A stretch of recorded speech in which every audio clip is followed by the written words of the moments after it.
Buonasera a tutti, questa sera siamo con Janne Suits che ci parla dall'Estonia, una nazione dove c'è uno strumento molto simile alla nostra lira, in realtà più simile allo yowico che abbiamo visto in Finlandia, ma che può essere interessante anche per il nostro discorso sulla lira. Quindi stasera parleremo con lei di alcuni argomenti che riguardano questo strumento e in generale della cultura musicale collegata a questo.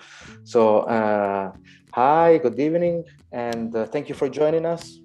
And I just explained that you are talking from Estonia, and you will talk about an instrument called the Talharpa.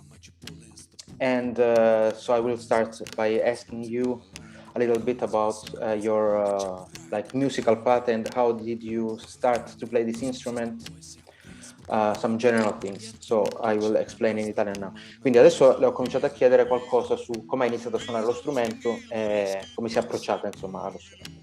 Ok, thank you. Yeah, hello to everybody. Greetings from Estonia.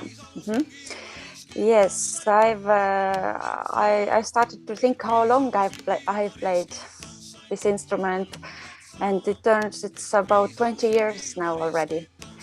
We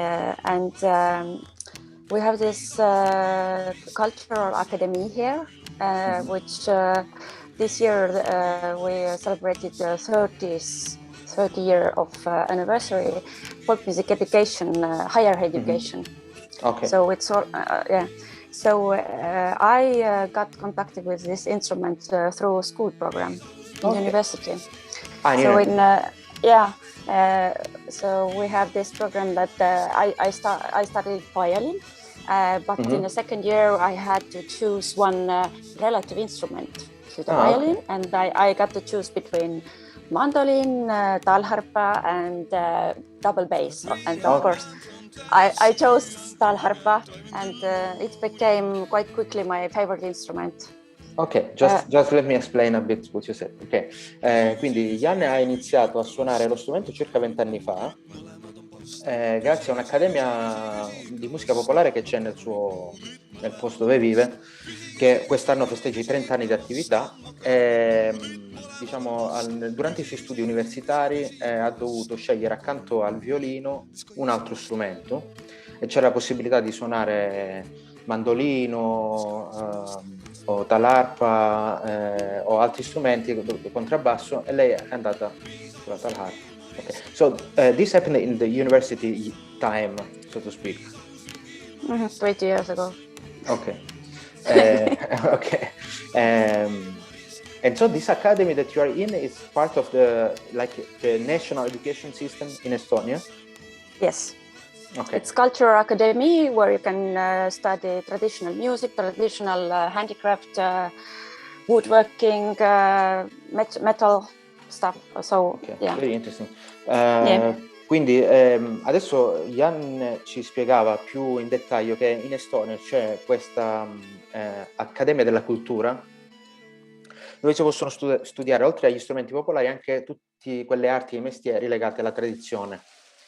Quindi c'è, diciamo, l'Estonia ha inserito all'interno del sistema scolastico proprio delle scuole dedicate a all'aspetto, diciamo, della cultura popolare. Okay, that's very interesting because we don't have such kind of things in Italy. Right now, there are some conservatories that are introducing some classes about like traditional music, but it's not. It's something very new, actually. So apparently, in Estonia, you have quite a long history about this.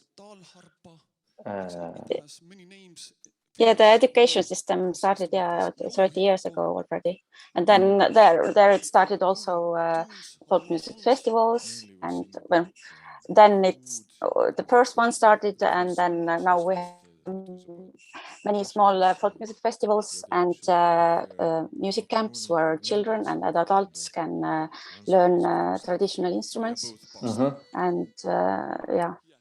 Ok, quindi Janne ci spiegava che appunto è già da 30 anni che l'Estonia si muove su questa direzione della cultura popolare, in particolare per quanto riguarda la musica, attraverso l'organizzazione di diversi festival di musica tradizionale. Si fanno anche degli incontri, dei campi campi scuola musicali per bambini, insomma ci sono una serie di attività già da 30 anni legate alla musica popolare. And may I ask you what was the thing that made you interested in the Talharpa specifically? What was your, I mean, what did drive you to this instrument? No, first it was a school program, but yes, I think it's well, I can show my instrument. I have this 4-string harp. So in Estonia we have mostly 4. But I think it's the string material and the meditative feeling what you get from playing it. So I didn't like to perform with it during school time. I just when I played, I got these good ideas and I relaxed, and it changed my mood very feeling. Yes, differently than violin, for instance. Okay. Violin was more, but this was like. You get this, but you mean the sound itself was this effect? Yes. Okay. Yes, because it's a bridge. The bridge is very flat, yes, and you get this. It's Bordoon drones. Yeah, that's how in our instrument. Yeah, exactly the same. Yeah. By the way, there is a history about an old musician that passed away a couple of years ago, and this way of playing was really hypnotic, you know. So it's exactly what you said. So you have this long note, and then some melodies going on. But yeah, I will explain what you said. Quindi Janne ha iniziato con lo strumento a 4 corde, che è quello tipico dell'Estonia, e la cosa che l'attirava di questo strumento in particolare è stata il fatto che il suono di questo strumento, il fatto che avesse un bordone, diciamo, il modo anche di suonarlo, diciamo, le faceva o le fa ancora l'effetto di cambiare l'umore, no? Quindi si tratta di qualcosa che non è tanto collegato alla performance. Infatti diceva che appunto all'inizio, durante gli anni dell'università, quando ha iniziato a suonare, non amava tanto la performance con questo strumento, come invece succede col violino. Cioè è proprio un'altra attitudine nei confronti della musica. E anche il suono è un elemento che l'ha attirata parecchio. Okay, that's very interesting. And right now, what are you doing musically? I mean, right now, I'm quite. I have this big life change, and I finished all the projects for a moment, and I'm moving to another town and starting totally new life. So at the moment, it's not so much in progress. But I've, especially with Talharpa, I organized this winter meeting or games, winter days. But this is in February. So some regular events we have. These are happening every year, but no special project at the moment with Talharpa. I just try to start with my own business. Okay. to teach and organize these Talharpa things in the future, but at the moment, yeah. Sì, in questo momento diceva che appunto sul discorso della musica è un po' bloccato perché sta facendo parecchi cambiamenti, ma comunque adesso si sta dedicando a organizzare alcuni eventi invernali sulla Talharpa e anche altre cose di cui magari parleremo più avanti, che riguardano sempre questo strumento. Però è un periodo in cui, diciamo, a livello musicale non sta facendo tanto perché sta cambiando un po' vita. Ok, and what about your history in music? So how did you said when you started to play you didn't like the Talharpa for performance, but then you started to play in another context with these instruments, or not really? Well, I had one group where I tested this instrument and brought it to the festivals also in my school time. But through the years, one main thing has been introducing the instrument to the schools, in the festivals. It's more like educational okay. side for me. I'm teaching, and we are developing the instrument playing techniques, and finding new students, and finding new teachers, and this is my community work. I see. I've been already 20 years, yes. So I started this this 30 years we have had this education system, but then also started the camps for every kind of instruments. But this Talharpa camp, where you can learn only this instrument, I started in 2005. This was the first time, and I wanted it to be in this island where it's most originated in Estonian. It region. was a place where they used to play that instrument, yes, right? Yes. So I had I saw the book of Rauno Nieminen. I think it was. Yes. Yeah. And Rauno was also in the first camp. And my idea was to bring together Finnish and Swedish and Estonian players, because I had also studied in Sibelius Academy some courses. I had been around and I wanted to bring this information to Estonia too. Okay, that's interesting. Quindi I will just translate.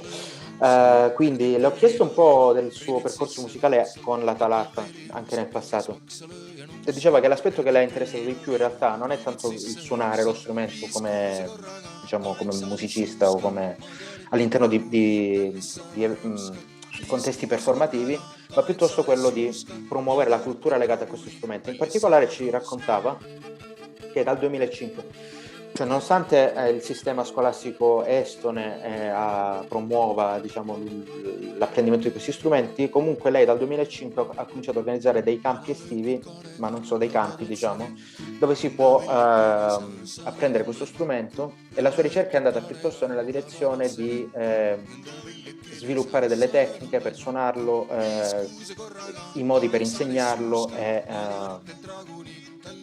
trovare gli insegnanti giusti per farlo. Inoltre, appunto, l'idea sua era quella di unificare, o comunque di trovare un punto di incontro per le tradizioni relative a questo strumento che si trovano in altre nazioni del nord Europa, come ad esempio la Finlandia, abbiamo visto lo yoiku, ma anche la Svezia. Okay, that's very interesting. What about the repertoire then? I mean, regarding our instrument specifically, the repertoire is quite limited. Actually, I mean, our instrument was, there were some field recordings in the 1990s, and they recorded something like maybe 10 or 12 tracks, and that's all we have about this instrument, actually. And then, so the material is quite limited. How was it? How was this thing look? How did these things look like for Talharpa, or this kind of instrument, like both harps in general? The traditional material, we also have very few pieces, and recordings even less. But, historically, in 19th century, the religious guys came to the islands and collected all the instruments and burned them. But some men hid them to the attics. And in 1903 and 4, the Finnish researcher Otto Andersson went to the Wormsea Island, and he found 3 men who played him, and he wrote down some melodies. So we have 30 melodies from Talharpa written down, and song melodies also from the island, from this expedition. So these song melodies are also playable. But, yeah. So, and recordings are from 1940s. from Estonian mainland. I think it's 10 or and 6 melodies are from Hiiumaa Island. Mm-hmm. So these were found later.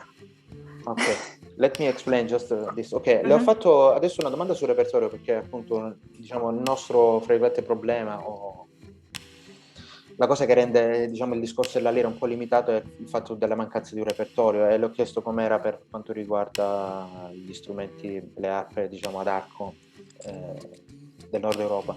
E quindi lei ci spiegava che ci sono anche in quel caso là poche registrazioni fatte per lo più a inizio secolo, 1903-1904, da uno studioso finlandese che era Otto Andersson, che ha registrato proprio nell'isola di Vonopsi, che è in Estonia. Diciamo, alcune altre registrazioni risalgono agli anni 40 ce ne sono altre 6 delle isole sempre di quel periodo là, quindi diciamo tutto sommato ci sono circa 30 melodie che sono state registrate per la Talharpa. Ok, and so how did you work on this repertoire? I mean, or did you develop something new? I mean, how did you move in this sense? I mean.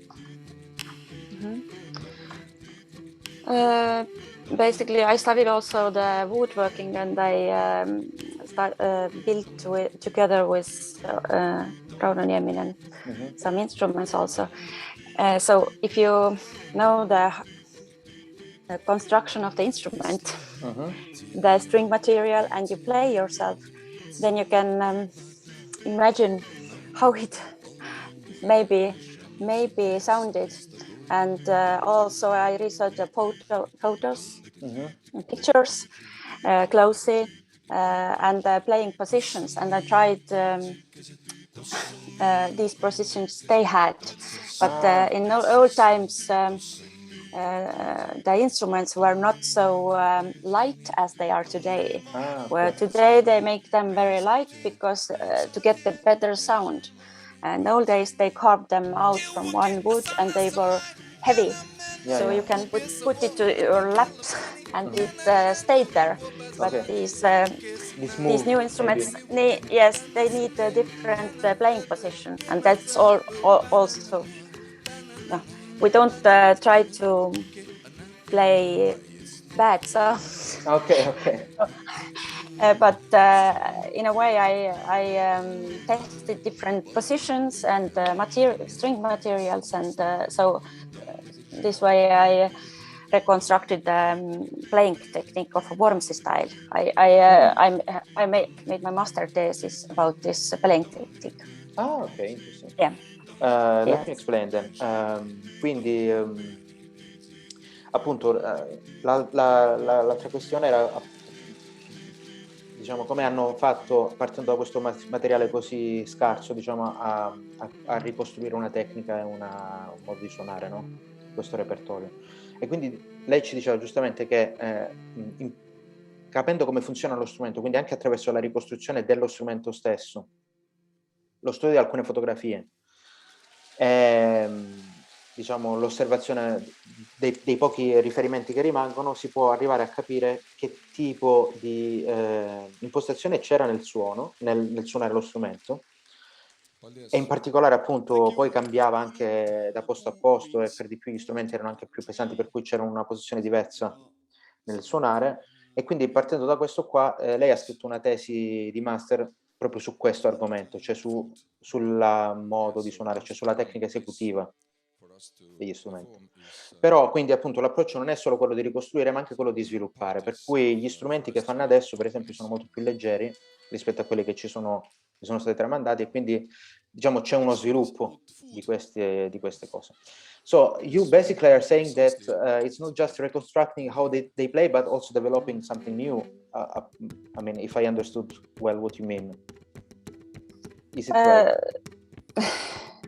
I try to reconstruct the old playing style or to get some idea of it, but we usually players try to get the better sound, and that's the new side. Yes, that we take these traditional melodies and try to play them as we think they were, but of course we play in new technique and better sound, and maybe make the variations, because the transcription doesn't give the full idea of the yeah, it's just the main tone melody. And yes, it's very strict, and then by testing it and thinking it's dance music, and this way you get this feeling like, I think it might have been work like this. Yes.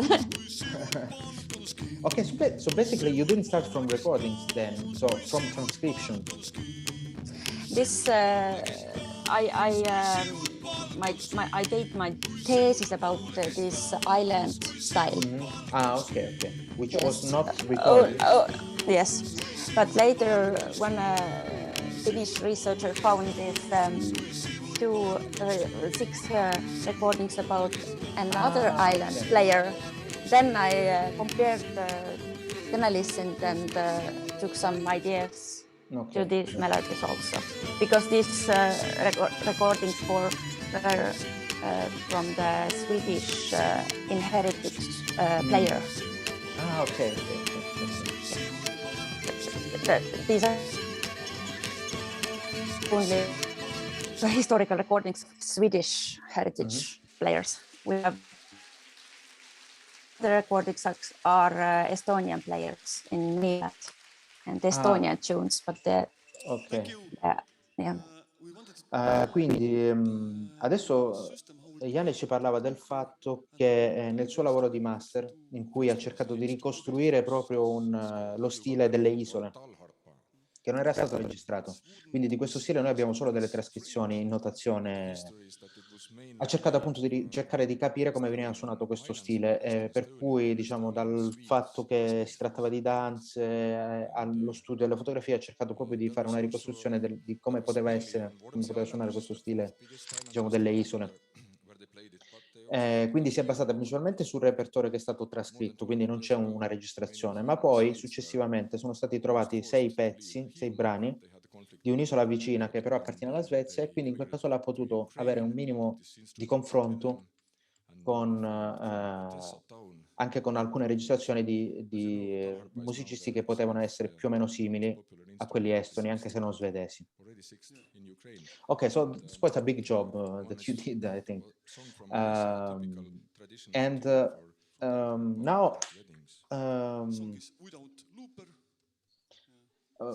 what do you think it's interesting in this instrument, and why you decided to work on, trying to teach it and spreading this culture? Why do you think it's important for our, contemporary kind of society, this thing that you are doing? Maybe today it's difficult to say it, because I've been in this so long, and it started small and has grown so much. Okay. It's kind of my thing. Okay. I don't it's not my purpose to make it worldwide known. No, mainstream music, but it's something that comes from my heart or something, and new people come and get fascinated about it the same way. Then I think, oh yes. Let's do new instruments and let's play and think how we can come together in different forms, jam sessions, concerts, and different camps, summer camps, winter camps. Okay, I see. Yeah, so it has grown during the years so much. Ok, Yes. Quindi adesso io le ho chiesto un po' cosa pensa sia importante, come mai pensa che sia importante, diciamo, ridiffondere la cultura di questo strumento. Lei dice che sostanzialmente, siccome se ne occupa da tanto tempo, diciamo, le sembra una cosa naturale che, diciamo, viene dal cuore, insomma, no? Una cosa profonda, ed è molto contenta quando c'è nuova gente che si avvicina, e quindi sta sempre cercando di pensare come proporre questa cosa qua al pubblico. So you mean there is a quite, at least in Estonia, there is attention from the wide public to this instrument, or is still like a niche, or I mean, who is now approaching this instrument? About, I don't know, 5 years or so. It has been quite popular already publicly also, because we have this one music group, Pulu. Pulu. Yes, you know them. I listen to them actually. I don't know them in person. So they have these guys we have played together in these camps and jam sessions, and then they started together this group, and all the camp members and started to be their fans, and then they got popular, and TV came and president liked them. And wow. So yes, so it's and I think it's because they are so making it so easy and fun, and it's easy, but also quite interesting. I mean, the approach that they have on music. Yeah, the looping and singing, but it has bring the instrument, physical instrument, to the public eye. They know this is the instrument, and that's why many come to study it now, because they want to be like Pulu. Okay. And then, of course, and so then, they're very popular in Estonia right now. Yeah. Okay. I would say yes, because we are very small population, and I think it's very popular. Yes. Well, that's interesting, because I mean, I couldn't think, at least in Italy. I mean, here in Calabria, in southern Italy, there was like a wave of a revival of folk music, like starting from 10 years ago to now. But it's more like the pop version of this music. So it's not always something very interesting, in my opinion. But anyway, we'll explain what you said. Quindi diceva Janne che io le ho chiesto sulla diffusione di questo strumento. Dice che circa 5 anni fa, appunto, c'è un gruppo in Estonia che si chiama Pulup, che ha cominciato a usare questo strumento, e loro piano piano sono diventati molto popolari, e quindi sono apparsi in televisione, il presidente si è interessato, insomma. Fra l'altro un bel gruppo, io ho sentito dei brani loro molto interessanti, è un duo, sono 2 persone che suonano tutti e 2 lo stesso strumento e usano l'elettronica, quindi soprattutto grazie a loro in realtà pare che si siano avvicinate molte persone allo strumento, perché vogliono imitare questo gruppo. Ok, very interesting.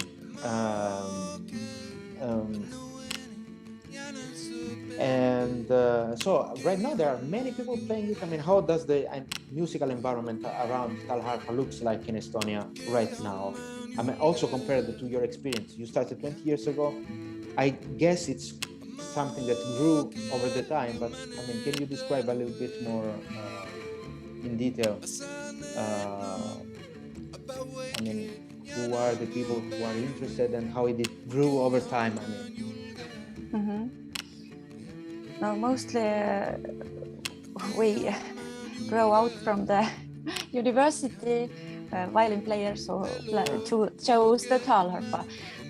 These are, I guess, I was thinking about it today. I think it's about 15 people who have studied it in university and are playing quite good, and are able to teach others.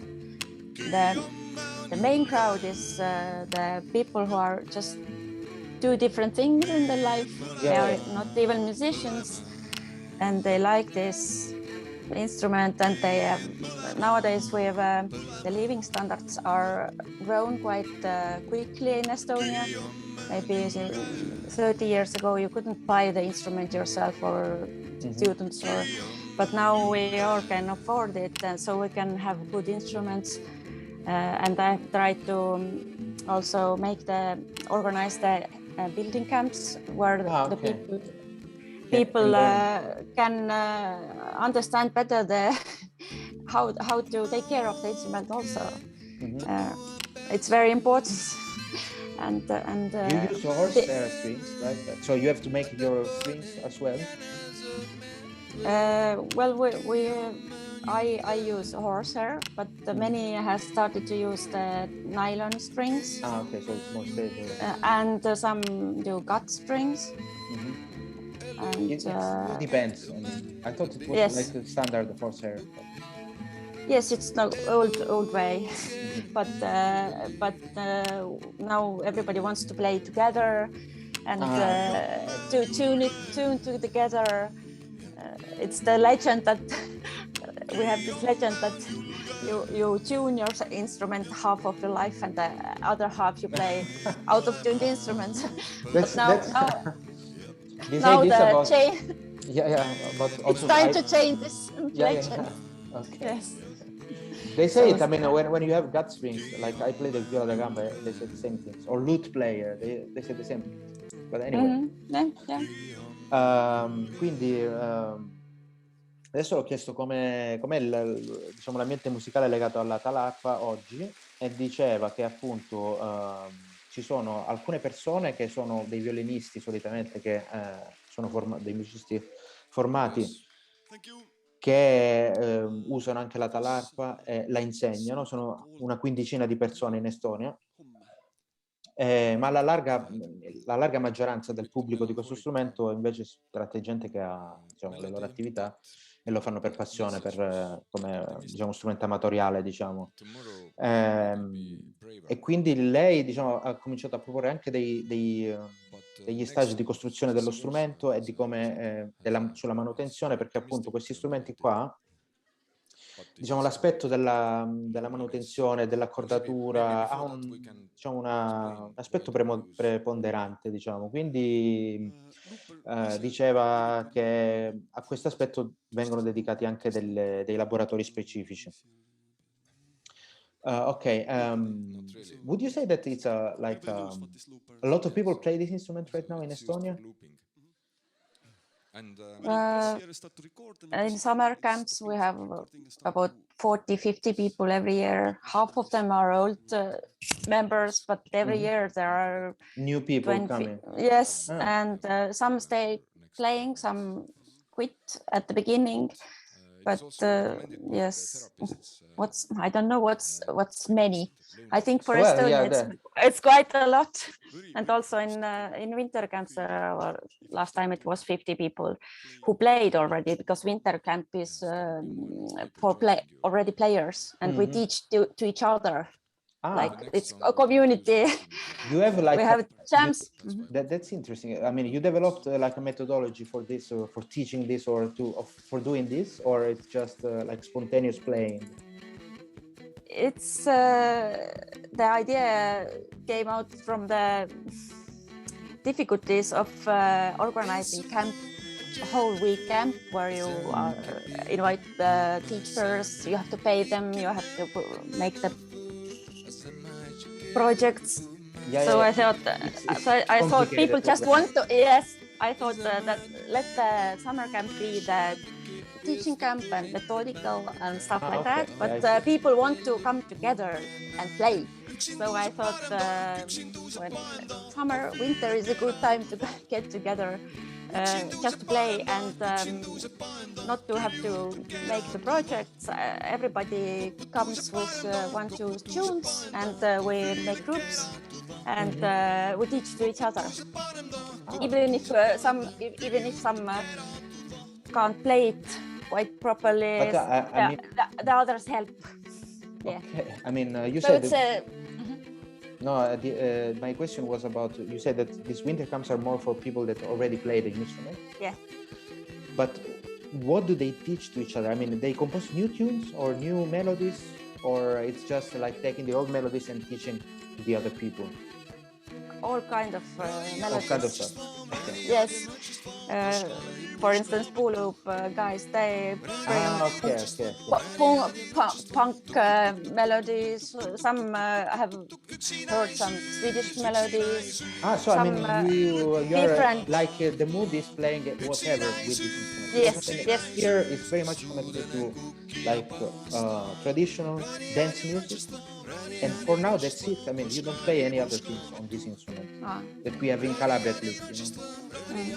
So this is an interesting approach, I think. I think one thing is to prove that this instrument is playable in every genre and different tunes, and that we have done. Yeah, that's something that's quite interesting, because I mean, normally you think, okay, with this instrument you play just the traditional music and that's it, you know, but actually it's not like this. Maybe there are ways to play things with these instruments that are different from maybe a violin, but there is a way to, you know, to play everything probably, you know. But do you have okay, maybe we can talk about this later, but and I will explain what you just said, and next I will do another question. Ok, quindi ci diceva che Jan, che loro stanno organizzando anche dei campi invernali, oltre ai campi estivi, che sono dedicati più all'apprendimento, diciamo, dello strumento. E nei campi invernali praticamente loro si riuniscono, non c'è un insegnante, ma si scambiano, è un po' un auto-insegnarsi, diciamo, uno scambio. E la cosa interessante è che con questi strumenti non vengono suonati solo i pezzi tradizionali, che ovviamente sono probabilmente la base dell'insegnamento, ma vengono, diciamo, riarrangiati qualsiasi tipo di brano. Vabbè, lei faceva l'esempio dei pull-up, ovviamente, perché sono lo stesso strumento, ma anche qualsiasi tipo, una melodia punk, per esempio. Qualsiasi cosa viene poi adattata a questi strumenti.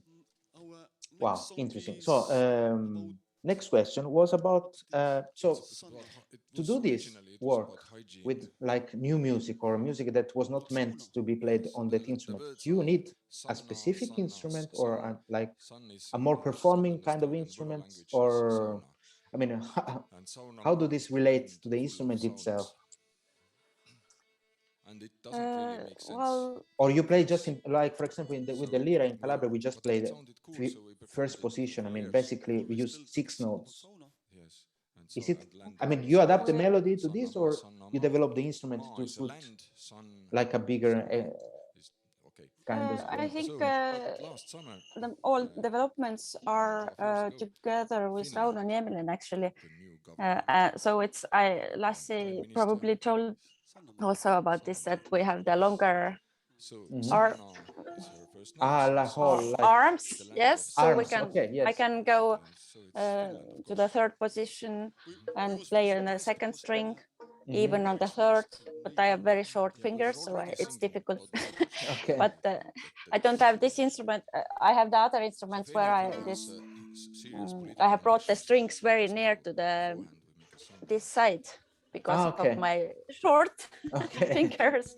So it's looks like something is wrong, but actually nowadays it's possible to order special instrument for your hand. Okay. Yes. Okay. That's the, so we have more notes, and I can play violin tunes, and these we have many, and song melodies, and the ranges. Okay, yes. You always use a drone with these instruments, or you play just melodies sometimes? Some, I think the variations with different instruments are different for different people. Is that some have a round, quite round bridge, and different string material, and the pull-up guys have also extra string here, so they have can be higher notes, even more. So they use 5 strings? No. Are they just tuned differently, the instrument? Our ordinary tuning is like violin, E, A, and D, and the second is also D. But historically, I have researched and talked to Rauno. We don't know exactly why this or which tuning it was. And nowadays, Rauno puts the metal string here, which is more flexible to tune differently. And some have changed all the range, the normal range here, and put it here. An extra high string. So, but there are few in Estonia, not many do this, but some do. It's testing because of the performing most, I think, and because they use this electric equipment, they need different string materials also, which sounds differently. Oh, yes, amplification, yeah. Yes. change. Ok, l'ho chiesto a Janne se appunto per adattarsi a queste nuove musiche che possono essere suonate è cambiato anche lo strumento. Lei dice sì, più o meno è cambiato. Ci sono sperimentazioni in corso, per esempio per estendere lo strumento nella parte alta. Adesso magari ci faremo spiegare esattamente come funziona lo strumento estone, che ha 4 corde, quindi non è come lo yowiko finlandese. Quindi ci sono stati vari esperimenti, per esempio mettere una corda bassa di metallo, perché lo strumento tradizionale aveva le due corde più basse accordate all'unisono sostanzialmente. Quindi facendo questa operazione si aggiunge una corda più, anche un cantino più alto praticamente. Quindi diciamo ci sono in corso delle sperimentazioni anche col ponte più arcuato, insomma, per rendere lo strumento più esteso dal punto di vista melodico. Però lo strumento standard è piuttosto limitato. Janne, can you explain maybe how the instrument works? Because of course we don't know a lot about this. Can you explain exactly the tuning and how it works? How it works? Well, so in Estonia we tune it in fifths. In quints, okay. Yeah, quints, and the most higher string is in player's side. But yeah, and Finnish people have played with the back of the fingers. Okay. But we play in the first between the strings. So in the upper string I play with my inside finger sides, and the other string I play with the backs. And if I want to go to the third, I just change them. Okay, I see. And so you said, okay, the tuning is in fifth, but you have like the fourth string is the same octave as the third string, so it's the same note basically. Yes, it just gives the bass, and I have very straight bridge. Then I just get the more sound, and I usually play. I don't use any looping systems or anything. I play more traditional way, so I get more this power from the instruments for dance music. Quindi ci spiegavo un po' meglio come funziona lo strumento. Quindi sono 4 corde accordate in quinte, a differenza dei finlandesi che suonano praticamente col dorso del dito. In Estonia si suona appunto, questo è il modo finlandese, invece in Estonia si suona usando la parte inferiore per il cantino e quella superiore per la corda un po' più bassa. Okay, and you in the traditional style you always play with a drone, so you have couples of notes, right? Or you maybe also play 3 strings at a time, or no? It's just I play. No, I play even 4 together if I want, because I have very soft bow also. Soft bow. Okay. These old tunes sounds better when it's all together, but usually it's 2 strings at the same time, and you choose which drone you. Okay. Yes. Choose upper drone or lower drone. So it's like basically it's the instrument. Ok. Play also in A and E. Sì, allora quindi diceva che appunto viene suonato solitamente con un bordone, quindi le note vengono suonate a coppia, anche se poi con l'arco, magari col crine un po' meno teso, si possono suonare anche le 4 corde insieme. Nello stile tradizionale, diciamo, il fatto di avere tante note insieme diciamo suona meglio, ecco. Bene. And what about the institutions? I mean, you said the public is quite interested in the instrument and it's growing. And do you think that in Estonia the politics or is helping you with this instrument? Not really. No. I think it's still part of the school system. Of course, folk music department has lost his the money every year because it's very expensive. Instrument learning is very expensive, but it's still there. But during these 30 years, it's the other. There are not institutions, but some music schools teach. Some who have finished the university went to the music school and teach this folk music there. But it's difficult to get into the classical music society with your folk music. So it depends on who goes where and what. But there are several music schools where the director is a folk musician. So there is wider sorts of instruments you can study in different areas. Yeah, and then camps and private learning, and this Corona time brought also this internet learning system, forced to try, and it works. So it's of course not for the beginners, but I mean, this was also surprising for me because, like for example, here what happened is that some people that were playing the lira calabrese, so the lira that we play in Italy, they started to ask people from Greece to teach them. So it was a form of like culture, because we have the same instrument basically. Just our instrument is more working as yours with drones, and in Greece they already had a lot of development, especially in Crete and in Constantinople in Turkey. So it's quite interesting. But yeah, what happened is that some people from here, they asked people from there to teach them something through the internet. So yeah, I also got this 2 years ago, I think it was. I went to Crete,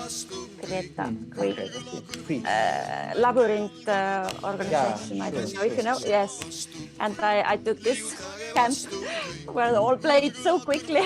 And then I understood the strings are different. So when the third day I got some swing of it. And then I thought it would be interesting to bring someone from there to our camp, maybe teach some tunes. So it's that was my experience. Well, actually, they have like an older kind of instrument. Okay, what they play now is like more. It's like violin. It's like violin, yes, exactly. Yeah. Then they put like resonating strings and stuff like that. But the old style in Crete was much similar to our like traditional, this kind of folk instruments that we have in Estonia or in Calabria. And yeah, it would be interesting also to understand how it works. It's quite strange. In Thrace, which is like at the border between Greece and Bulgaria, they still have like more traditional kind of instrument. You should check that, it's quite interesting. Quindi ci diceva appunto che riguardo la diffusione dello strumento, diciamo in passato c'era una maggiore sovvenzione da parte dello Stato anche sulle accademie musicali, sulle scuole di musica diciamo statali. Queste sovvenzioni sono andate declinando nel corso degli anni, però nello stesso tempo c'è stata una ripresa nel contesto delle scuole private, delle istituzioni private, quindi con dei musicisti che hanno poi aperto delle scuole, quindi si può imparare questo strumento in diversi posti in Estonia.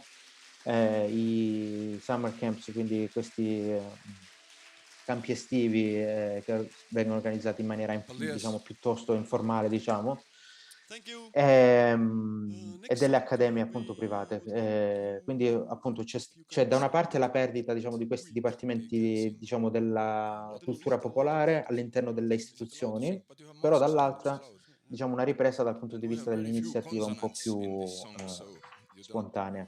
E diceva che ultimamente anche internet è stato un veicolo per allargare la platea, diciamo. E quindi poi si parlava del fatto che appunto, diciamo, ci sono stati casi in cui lei è stata a Creta al Labyrinth, per esempio, per imparare un po' di musica cretese, però appunto lì lo strumento è stato sviluppato in maniera un po', diciamo, è molto avanti, ecco, dal punto di vista dello sviluppo, è molto simile a quello che potrebbe essere fatto su un violino.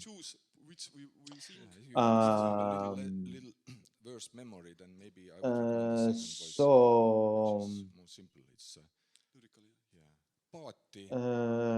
And what do you think that it could be done to help spreading this culture? At least, I mean, in Estonia, I think, or I think it's also similarly to what we have here. It's not something that I can imagine to be spread like worldwide, but actually it's important, in my opinion, to have these instruments still played here in our places, so to speak. So what do you think it could be done more to help this process to happen? In Estonia? Yeah, I mean, yeah, regarding Estonia specifically, yes.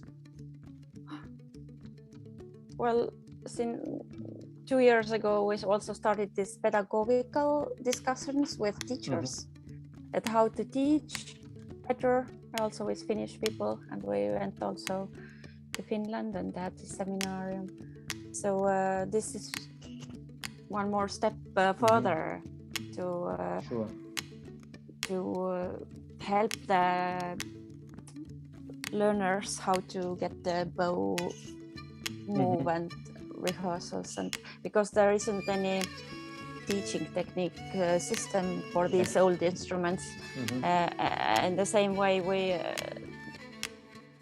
did this children models, smaller, just to bring the traditional instruments also to the children sizes, because for instance violin has so many different sizes for the education system, but we didn't have, and the big instruments are too big for the small children.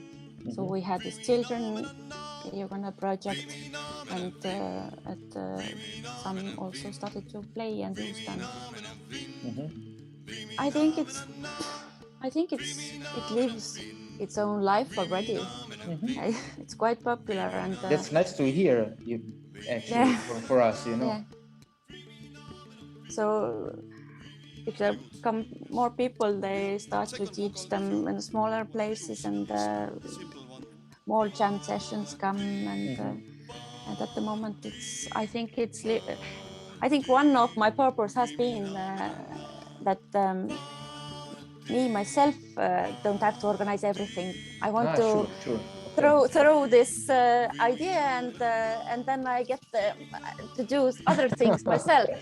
Or I get bored of some system. I see, oh, it works itself. I throw it to the others, and I do something else. Okay, I see. It has to be interesting for me too. Selfish side of this, but I think only this way it works. Yes, I mean, yes, in this way only it grows, because then everybody starts to think, oh, I can do it also, and it spreads very. I think the very interesting thing that you said this evening was about but because now, I mean, there were some lira courses that one guy made until maybe 2 or 3 years ago, and then once he stopped doing this, the thing fell apart actually. So we would like to start doing things with this, but I think the real thing would be to show that you can play other stuff with these instruments, and show you can anyway. Yes, it's but in some cultures it's kind of forbidden. For instance, the Norwegian Hardanger fiddle. It's very strict. Well, you know what happened? I see what you mean. So they are more like we have to keep the tradition as it was, you know. Okay, but the thing that happened with our instrument was that, yeah, apparently they play traditional music, but then if you hear, it's very much like a pop version of the traditional songs, you know. So you don't have anymore that intonation that they used to have, and so it's better, I think, to bring other musical elements into our culture, and but play them with, you know, our way, rather than playing traditional music, but in, you know, with another melodic vocabulary, or I don't know. I think it's mainly this, and also we have this very small repertoire, because I mean, actually we just have dance tunes, and in Calabria dance is like the same harmony. It's not even a melody, it's more like short phrases and variations. I guess it was a bit similar to what you had there, but I wouldn't call them melody either, you know. It's then what happened, motives, yeah. Motive. What happened here was that every player had his own style, so he would keep playing that, you know, over and over again, you know. So that's of course another culture, but what you are doing there is quite interesting in my opinion. Quindi le ho chiesto a Janne come stanno procedendo, cioè quali prospettive hanno su questo strumento, e dice che appunto ultimamente più o meno la cosa sta camminando un po' sulle sue gambe, perché dopo tutto il lavoro che è stato fatto negli ultimi 20 anni, comunque adesso lo strumento è ritornato ad essere abbastanza popolare, suonato. Ci sono circa una cinquantina di persone nei campi che fanno l'estate, quindi si può dire che lo strumento ha ripreso un po' vita. In più c'è stato appunto l'esperienza di alcuni gruppi che hanno reso lo strumento popolare. Quello che stanno facendo adesso è appunto avviare una discussione sulla pedagogia, su come insegnare meglio lo strumento, e quindi questo è stato un ragionamento che è stato fatto anche con i ragazzi finlandesi con cui loro sono in contatto, e hanno sviluppato anche un modello di strumento adatto ai bambini per poter avviare i più piccoli alla musica. Bene, bene. And then my last question would be about another instrument that you play, that is the Talharpa. And can you tell us about this instrument, which is actually also related to the lira, I think, because you have this, you know, way to push the strings from the side with the buttons. Well, it looks like this. Ecco qua. And, mostly it's just you put, they fall down.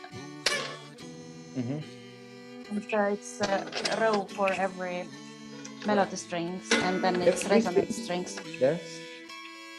Three main strings. I have 3 melody strings, 1 drone down here, and the others are resonant strings. Okay. They are all sawed in there. Okay. Yes, and the bow goes here. It's chromatical version.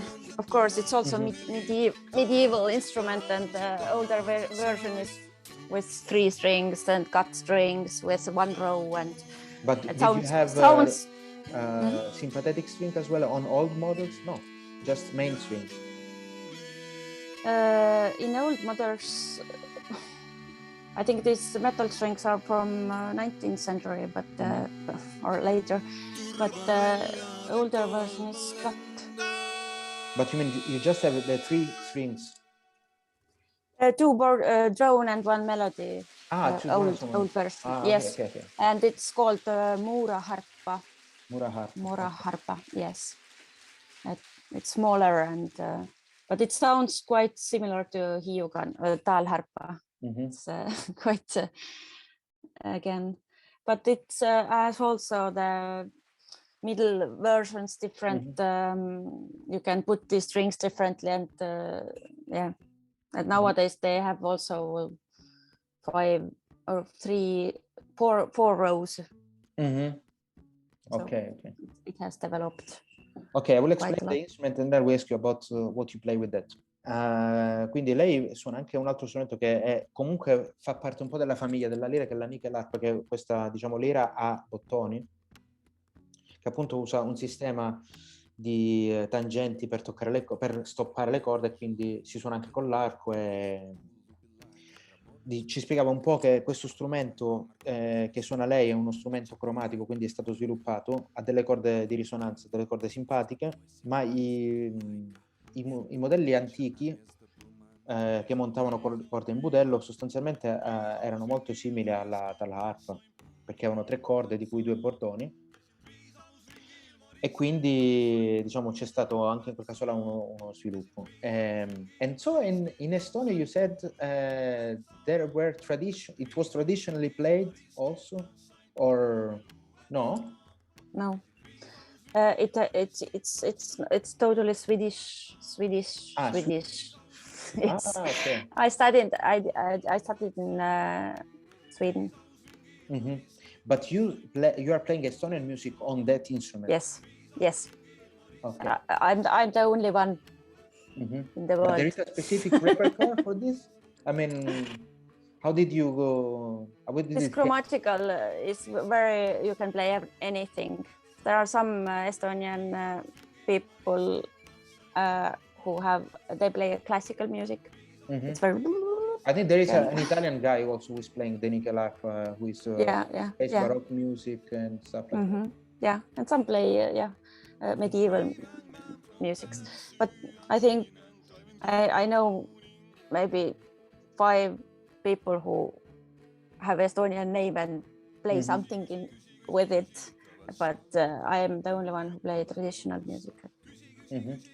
Estonian traditional music. Okay, no, I was wondering if it was something that, like, that the instrument was played in Estonia and then you try to adapt melody. No, so you just play the Estonian music, but with this instrument.